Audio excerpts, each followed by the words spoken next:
The title of this next session, Aviation, Travel and Tourism, How to Grow Together Sustainably. It sounds like a bit of relationship counselling is in order. And let me introduce you to our panelists. We have Dane Cheng, the CEO of the Hong Kong Tourism Board.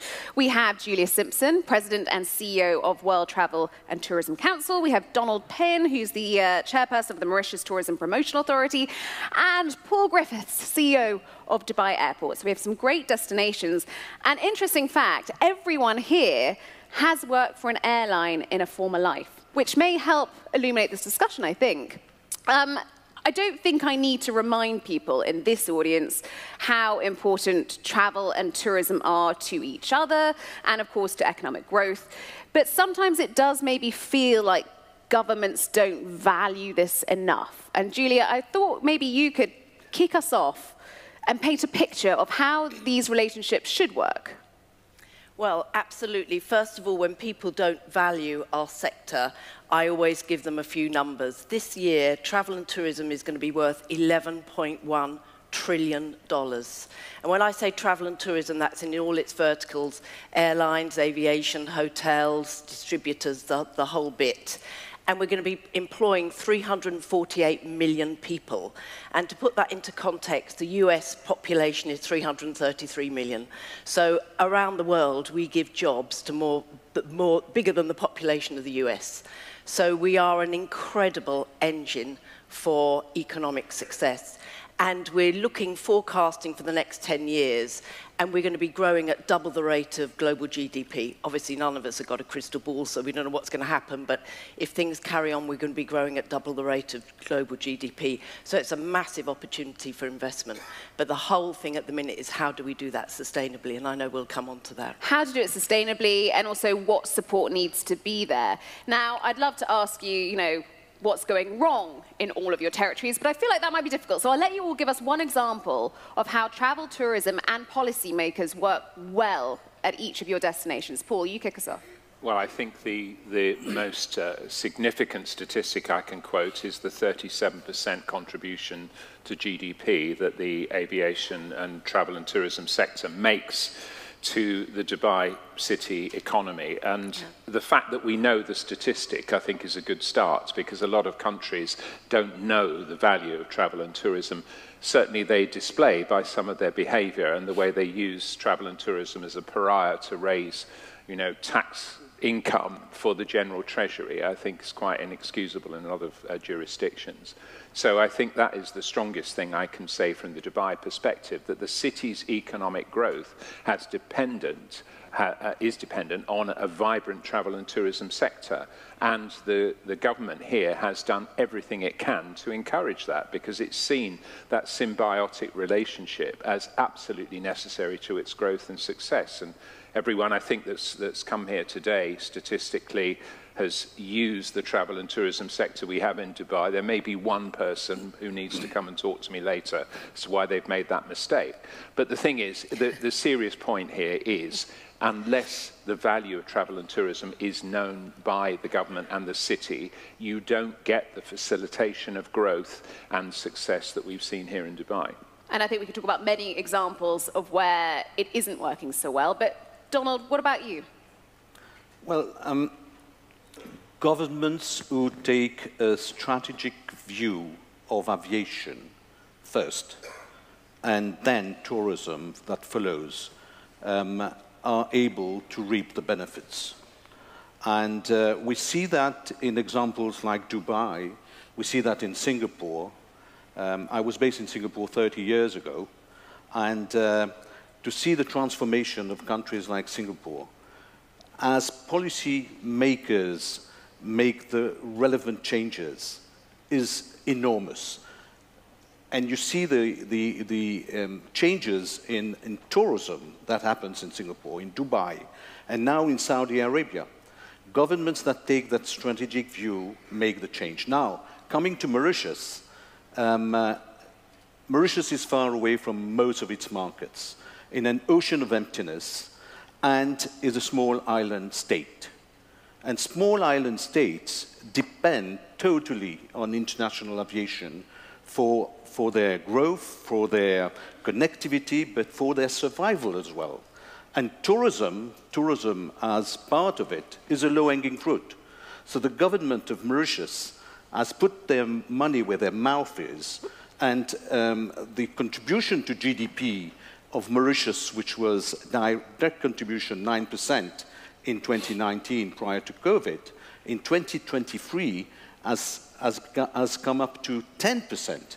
And if you look at the figures provided by WTTC and the Oxford Economics, the total contribution, direct, indirect, induced, and catalytic of travel and tourism goes up to 24%. And for SIDS, and SIDS in general, it goes up to 60% in certain SIDS.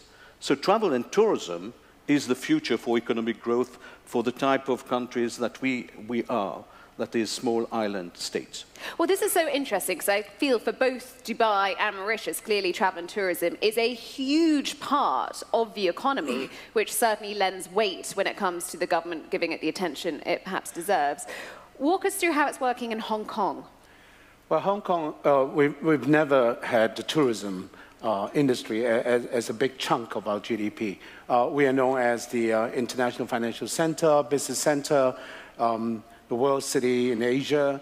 But it's important for us because I think one thing I want to put into context is for our part of the world, for Hong Kong, for China mainland, and in fact, the majority of Asia, we only reopened the border for travel about 14, 15 months ago. So unlike, some parts of the world, Europe, USA, has been reopened like at least a year ahead of us. So it's important for us, like, for example, in Hong Kong particularly, because before the COVID, we were having issues, the social unrest and so on. So it's more difficult for us and important for us to actually announce and tell the world that we have reopened. So hence, the government working with us very closely and supporting us to tell the Hong Kong stories and to tell the China story about we are back in the tourism landscape. And you have the added challenge, of course, of some foreign officers around the world warning citizens about traveling to Hong Kong due to the Chinese security legislation. How do you address that? That's a difficult part. I mean, we've all sort of read papers and international media. Our friends, expatriates living in Hong Kong, Tony Tyler, for example, always shuttling between Hong Kong and France, and he's always being asked by his friends in Europe about, what's it like in Hong Kong and how's things going in Hong Kong. Now, I think it's very clear that, we have always been a very safe city. We do. Some people actually even asked me that. People didn't know. Some people didn't even know that there's a boundary between Hong Kong and the mainland. So there's a crossing border issue there. So everything actually remains, the same as we've always been, in Hong Kong. And the story that we need to tell is more difficult a story. So we want to invite more people to come to Hong Kong. So seeing is believing. Seeing is believing. Julia, I feel like travel and tourism gets a bad rep, perhaps more in Europe, perhaps more in the UK, where governments are quite quick to paint it as a great polluting industry, something that needs to be taxed, punished. Do you think the pandemic has changed that at all, once we had a global reset? Yeah, I think there's a big danger seeing the world through a European lens. It's a big mistake. It's bleak. The fastest growing region of travel and tourism is the Asia Pac, and it's going really fast, and they don't have any of those qualms whatsoever. You get this kind of end of empire feeling about Europe at the minute. It's very introspective. It's into the blame game about everything. Because, if we're giving 1 in 10 jobs to people in Europe and creating 1 in 10 of the euros in Europe, they should sit up and listen. And I actually won't take any of it. I mean, I heard, Willie yesterday talking about single European skies. And it's taken them over 20 years to come up with the biggest muddle fudge that you have ever seen. And it's a disgrace. So they have absolutely no right to turn around to us as industry and tell us what we should be doing and what we shouldn't be doing. In fact, the greatest drive of sustainability, the answers will come from industry. I remember when I joined BA, also, it made me laugh when you said at the beginning, we've all got an aviation background. I think it's the only reason we've been let in, But I remember, Sorry, I've lost my thread now. But, you know, yes, so when I joined WTTC, I said, so what is our carbon footprint, you know, globally for travel and tourism? And they went, well, we don't know, but, you know, Skift said 14%, and the UNWTO did a study once, and it was this. And I said, well, listen, if we can't count it, we can't control it. I said, but it's very difficult, you see, because airlines have these challenges. Hotels, it's a different, if you're a tour operator, if you're Google. I said, we've got to try, we've got to do it. So we did sit down with partners, Oxford Economics, and actually credit to Saudi Arabia, who actually sponsored it. We're not for profit, we don't have tons of cash. And that is another example of, you know, $900 billion being invested into travel and tourism in a country that's already wealthy. It's a classic example. Anyway, cut a long story short, we did manage to count what our carbon footprint is. And this is actually very helpful for aviation, because travel and tourism is responsible for 8.1% of greenhouse gas emissions globally. Of that 8%, okay, 40% comes from travel. As you would expect, our business is to move people around the world. Okay, of the 40%, everyone said to me, oh, that's all the aviation. I said, no, it's not. Over 50% of that 40%, if anyone's still following me here, is actually ground transport. All those little trucks and cars and vehicles bebopping all over the world, it's not aviation, and that is the point that I make. And so if we really, and then 25% of our carbon emissions come from energy use. So, you know, it's really important that we put a proper focus on ground transportation globally. Although I was speaking with one of my Mexican members and I was being a bit stupid, it happens sometimes, and he was a far-flung place. Actually, he wasn't a member, he was a local politician. I said, you know, you've got to move to electric vehicles, and he said to me, I know, I've got to get rid of the horses. And he actually had horse. I went, okay, let's rewind this conversation. I said, keep the horses, forget the electric vehicles. So, yeah, we're not all in the same place as Europe. And I can talk a little bit later about the wonderful work that Eoghan's done in Rwanda in terms of sustainability. But yeah, it's interesting. Well, let's shift that conversation towards sustainability and looking at travel and tourism as a whole, because you spent a lot of the morning talking specifically about aviation and how to reduce a very small percentage of what you're talking about here. And we can't go very far when we talk about tourism without thinking of the wildfires in the summer, the melting Alps in the winter, the crazy rain in Dubai, and of course, rising sea levels for island nations. This is a situation we all need to consider and tackle. So, Donald, why don't we start with you? It's incredibly difficult to be an island nation and to be almost on the front line of this. Well, first of all, picking up from Julia's earlier comments, I think communication and narrowing it down of where the issues are critical, so that we sing from the same hymn book. That's number one. Number two, small island states, small island development states, by virtue of their location, are far away from everywhere. Number two, they are small land areas. Number three, they rely on imports. Number four, the blue economy is critical for them. They represent, all small island states, development states, they represent less than 1% of emissions in the world. And yet, they are the ones who suffer the biggest challenges of climate change, with coastal erosion, with rising sea level, and weather events that have never been seen before. Not only small island states, but particularly small island states. So, and we are on the receiving end of what has been caused by the master polluters. And they are going out there and having big speeches about climate change and not recognizing that they are the ones who are polluting. And I know that United Nations in 2023 have put a case to the ICC, the International Court of Justice, because we need climate justice. we can't be in a situation where we are now feeling all the blunt of what is happening on climate, and yet others who cause it are not doing anything about it, and they must be called to account. And we believe that SDGs are not only climate change. And for small island states, jobs are very important, and jobs is for tourism and aviation. And what does jobs do? They reduce poverty, they reduce inequalities, and they sort out hunger. And they are free of the SDGs, and I could go on and on and on. So it is high time that when we talk about sustainability, we talk about the 17 SDGs, and not only pinpoint climate change and cause damage to small island states who are already damaged by the action of others, and we need now justice.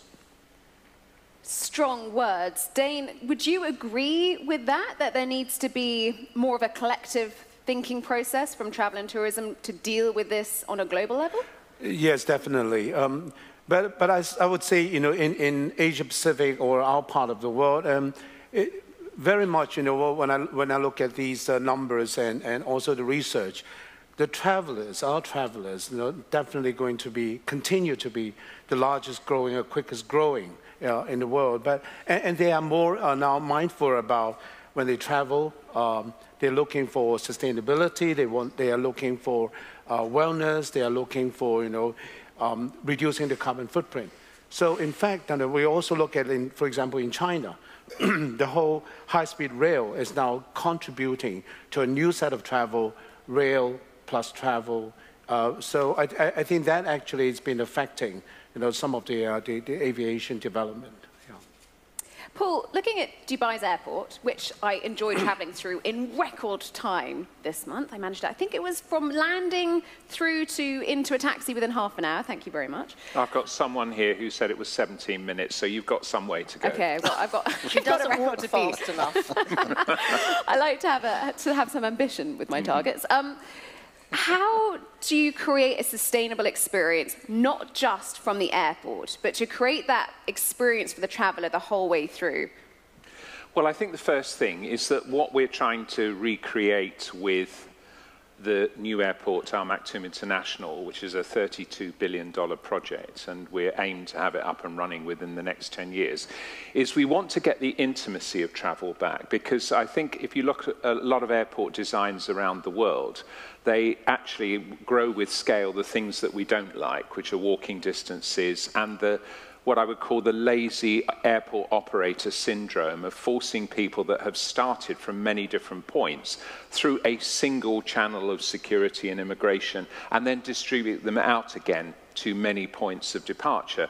I'd like to get back to that many-to-many relationship and cut out that concentration, because that's mostly bad. It creates queues, it creates walking distances, it wastes time.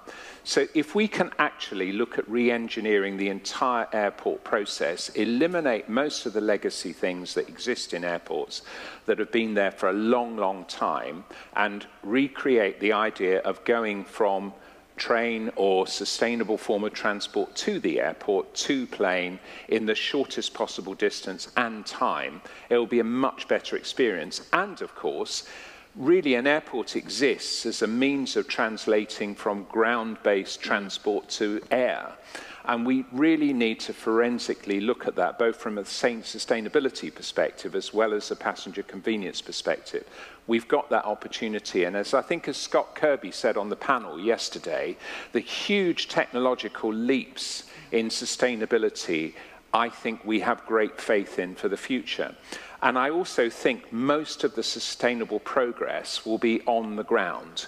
We will be choosing different ways of personal mobility, which are far more sustainable than what we know today. So the trick of building a 21st century airport is, as technology is moving so quickly, how can we create an infrastructure design that's flexible enough to incorporate those moves in technological advance that haven't even been conceived yet. So it's a big design challenge.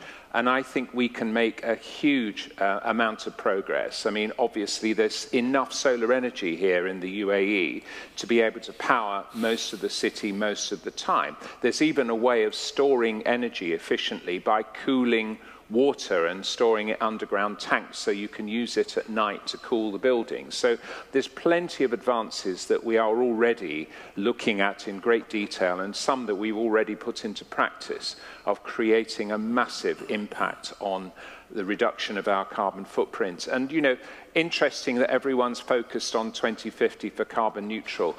I look at this slightly differently, and that is, what can you tell me you did last month that puts us on a trajectory to achieve a carbon neutrality figure by a certain date? I'd rather see the actions of today influence tomorrow than have targets that, quite frankly, some people cannot, you know, explain or justify.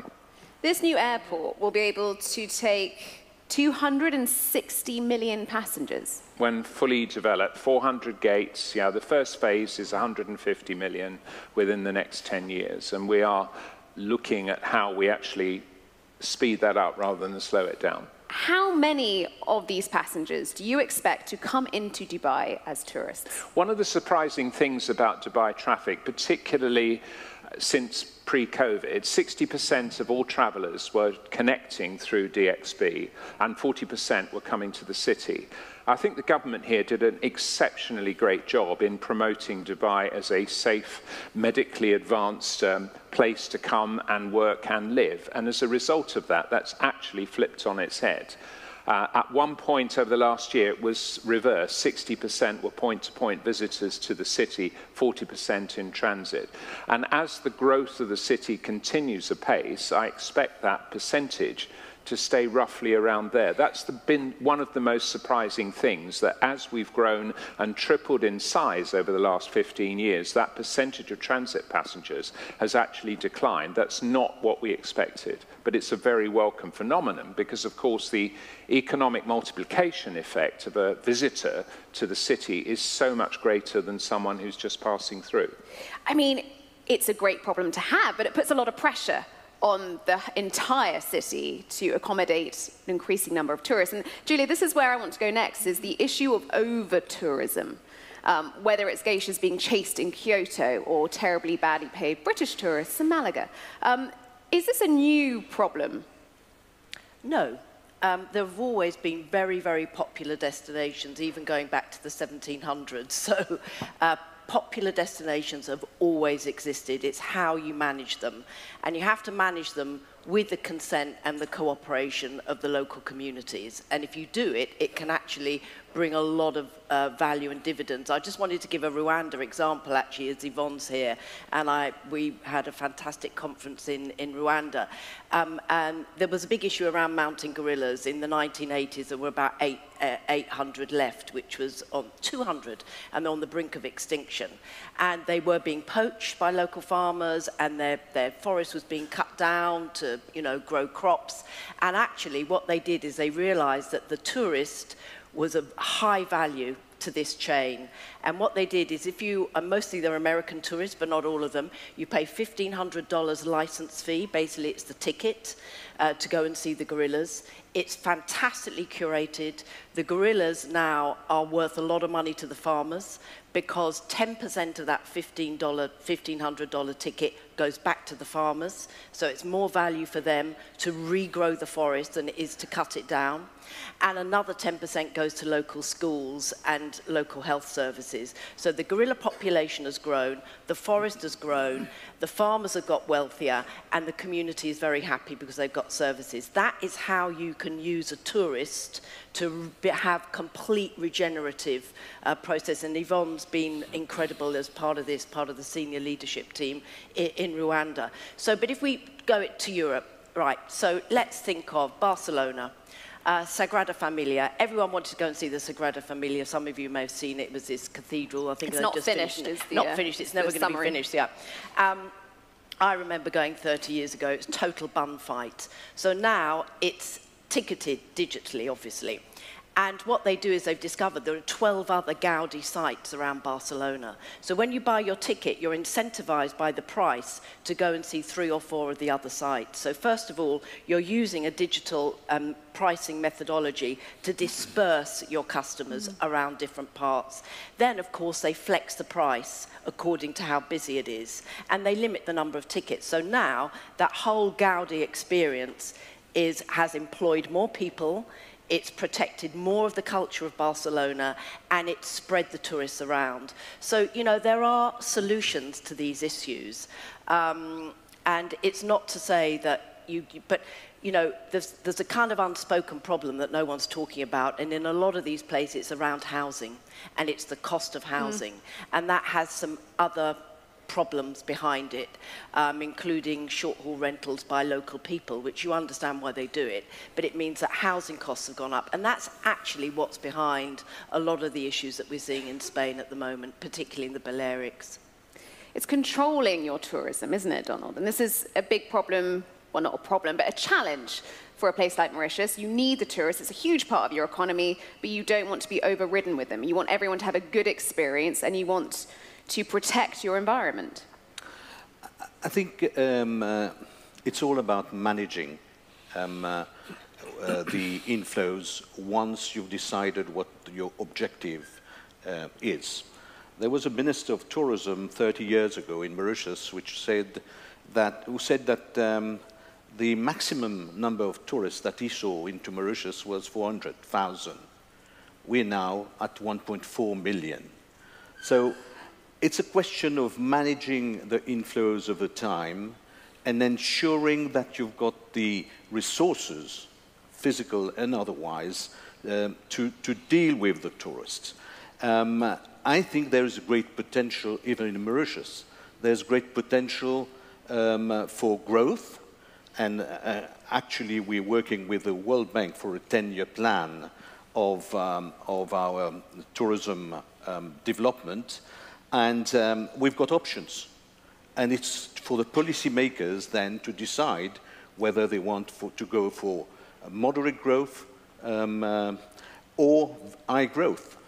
But growth is possible, and I just want to mention IMF report last week about Mauritian economy.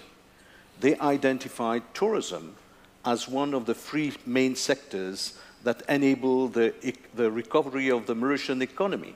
Now, with this in mind, tourism remains the low-hanging fruit, and it's up to us now to manage this. And I want also to say this about Africa. Africa has got tremendous potential. I mean, we heard yesterday about the 2% of aviation. And policy makers have a challenge. And those who will harness the power of aviation and harness the power of tourism, and once they've decided that strategic vision, is put their money where their mouth is. And it can be enormous contribution and a change for these economies, which are challenged currently, and especially for jobs, because jobs are one of the things that are extremely important for Africa. Dane, Hong Kong is such a dynamic, exciting city. It's such a wonderful tourist destination. And you have an interesting balance, because you have to be a great destination both for the mainland Chinese tourist and for the expat international tourist. How challenging is this? And is the balance shifting in terms of who's visiting Hong Kong? I think over-tourism hasn't actually started yet in Hong Kong, I mean, post-COVID, or in Asia. Well, maybe we've already seen in the news about Japan. You know, there are tourists, you know, going to the Lawson convenience store trying to take a picture of Fuji tearing Mountain. down the signs so they could get a picture of Mount Fuji. I don't think we're going to that stage yet, but I think we have to recognize, as a wider industry, tourism, travel, and aviation, that I think the appetite for travel will only grow in the near future, for what I can see, particularly now with the technology, with online and everything. You know, people will be traveling and working at the same time.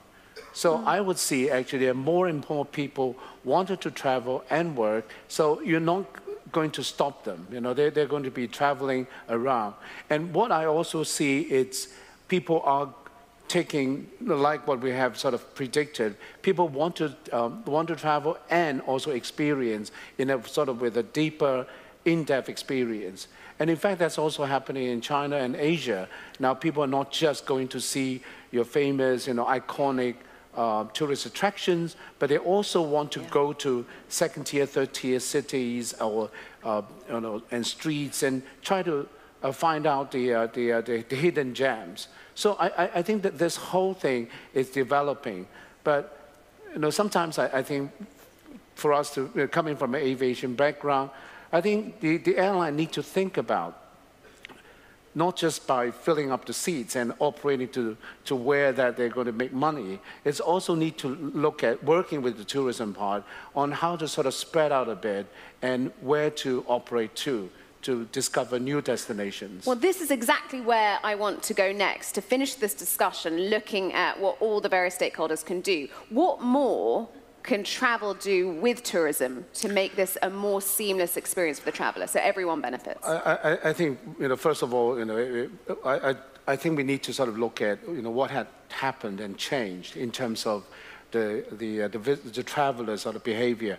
First of all, I think the technology, as I said, has tremendously improved the journey. So basically, the experience now, we go through the airport and so on, becomes so painless and so happy, you know, so easy. So I think that's number one. But the second thing is that I think a lot of the tourists, they're not going to somewhere to do shopping. So shopping is no longer a purpose for travel. No, it's the experiential that they want to go for somewhere. And then there's also they need a reason for them to travel. Okay, the reason being not that I haven't been to a certain place, is they want to experience certain things. So the events, the Taylor Swift concerts, for example, these are all the interesting stuff. So the tourism and the aviation got to work closer together in developing stories, creating stories for people to get travel. So I think that would be the key thing. I mean, Taylor Swift has done a lot for travel and tourism in the last year. I got asked all the time, you know, by the Hong Kong people, and said, why are you not bringing Taylor Swift to Hong Kong? So, is there time? I hope she will come sometime when we have our new stadium open. You know, good for 50,000 people. Yeah. Julia, having worked in airlines, is there more that travel can do in lockstep with tourism? Well, the thing is, we just need to challenge policymakers that attack our sector, and we need to change the narrative to explain what value we bring. 1 in 10 jobs. You know, not only are they jobs, but we're also one of the biggest employers of women in developing countries, moving poor people out of informal economy into a formal economy, paying taxes and, you know, accruing certain rights. You know, we're one of the biggest employers of young people. We're a sector that gives jobs to incredibly expert people in this room, you know, the pilots, the engineers, you know, the top tech people, the AI experts. But we also are a very unusual sector that we can give direct entry jobs to those people, and if they have the skills and the right aptitude, like Chris Nassetta, who's the CEO of Hilton, he started cleaning toilets, and he's now the CEO of Hilton. There are very, very few opportunities. I just got back, you won't believe this, I just went to a tourism conference in Ukraine, and there you are, you have a country at war holding a tourism conference. And even the minister said, you must think we're crazy, we're holding a tourism. Why are they doing that? Because they realise that when the war is over, they need to rebuild. And they want to be able to rebuild quickly. And they want to get the thinkers in now to start that. And also, it shows you the power of travel and tourism to be seen as, you know, a positive future. So I think that we've got to stop being defensive. We've got to go on the offensive, talk about the great value that our sector brings, and not be ashamed of it. And, you know, that we just need to turn it around. And how do we do that in real terms? Well, in real terms, one, it shows the facts, the number of the people that we're employing. That's you know, number one. You know, if you look at economies, so in the UK, it's worth about 10% of our GDP. In Croatia, travel and tourism is worth about 25% of their GDP. If we're in Mauritius, what is it? 24. 24. If you're in the Caribbean, it's 80%. So, you know, if you see it through that narrow lens of a European lens, it's a very different story out there. People really want... Why are the Saudis coming to us and say, help us build a tourism sector? Why are they doing that? So it's got a great power to, you know, regenerate, and also it's got a great power, a soft power of diplomacy and understanding cultures. Because that's, as someone was saying on the panel yesterday, I think it was Scott, he was just saying, you know, during the pandemic, we all kind of turned inward and became very, very insular. You know, if you want to really stop wars and get people to understand each other, get them travelling around the world. So let's stop being defensive, let's get out there and tell our story about the powerhouse that we are. I believe communication is key, and I was tempted to say that our industries, travel and tourism and aviation, we've somewhat failed in our communications. But then I was asked to be diplomatic about it and said that this is there's room for improvement in terms of communication. But we've been talking about it for quite a long time. And let's recognize that we are challenged. Now, tourism, travel and aviation have got the same issues, and the fingers are being pointed at us. So we need to get together. And I know that UN Tourism and the International Civil Aviation Organization, government bodies, are trying to do that. And it's gratifying to note that the private sector organizations, the airlines, IATA, the World Travel and Tourism Council are coming together. But alignment is important. And the narrative must be, there must be one narrative that is agreed by everybody, because the power of aviation and tourism is great. And I want to touch on another aspect of travel and tourism, is tourism as an instrument for peace. And probably we don't recognize enough the power of these two sectors in promoting peace. And that's why UN Tourism has accepted our suggestions last year for this year, 2024, the 27th of September, to be named Tourism for Peace. And there couldn't be a better timing, because there's so much problems, so much issues in the world. And tourism ensures that people-to-people diplomacy work, that people-to-people exchange make better understanding. A last point, if you allow me, is with regard to the pandemic. I've heard very little about the pandemic. It's very good that we're turning the page. But at the same time, it's extremely important to learn the lesson from the pandemic, to appreciate what havoc it caused to the travel and tourism and aviation industries. And we've not yet learned the lesson. And the WHO convention, which was due to be approved now, is still in the making, because there's no approval by all the states. As you know, conventions must be approved by all the states. So I invite all the private sector organizations, World Travel and Tourism Council, IATA, ICAO, the public sector organization, ICAO and UN Tourism, to put pressure to ensure that that convention is approved at the earliest, because we don't know when the next pandemic will hit us. And when it hits us, we better be prepared. Paul, I'm going to give you the very last word, some advice or something tangible that we can take away with that will make the aviation, travel, tourism relationship stronger for the future. Well, I think the thing is, as an industry, we are plagued by legacy.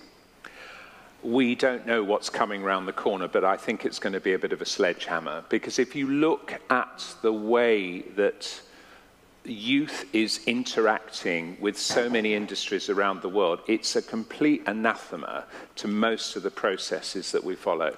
Far too many stakeholders, I think, in travel and tourism, and there isn't enough lateral alignment. I mean, we saw that during the pandemic. The initial faith that we had that governments would work together to provide a common environment from which we could build a platform of recovery, that just evaporated, I think, during the first few months. It was clearly not going to happen.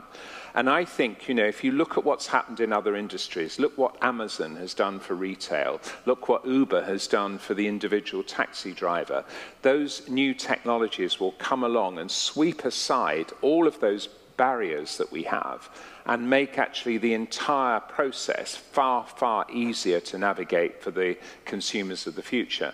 And I think we have to preempt this by working much, much more closely together. You know, I came into the airport industry because I felt I could make a difference, because working for an airline, I'd been a customer, so I knew how bad it was. And I think the thing is, what we've been able to build here in Dubai is probably one of the closest relationships between airports being a critical part of the tourism infrastructure supply chain and being a bit humble about that position, and to know that airlines are spending, you know, billions of dollars attracting customers, and our job is to join hands with them and serve them as well on the ground as they're served in the air. Now, I think that's just one example of the level of collaboration. And we've talked about over-tourism. You know, look, destinations have capacity limits. Why are they not properly managed? A bit like the example that Julia gave in Barcelona, which is excellent, the way they're managing their limited capacity. Now, we can do that across the sector far more effectively than is being achieved at the moment, but it requires a degree of lateral collaboration which actually acknowledges that all those silos and barriers that we've built up into these vertical empires over the last, 100 years have got to come down. Technology will sweep them aside. The consumer of the future will sweep them aside. We as an industry have to be ready to embrace that 90-degree change. Very good. To all of our panelists, thank you very much for your insights, and I will hand it back to Anita.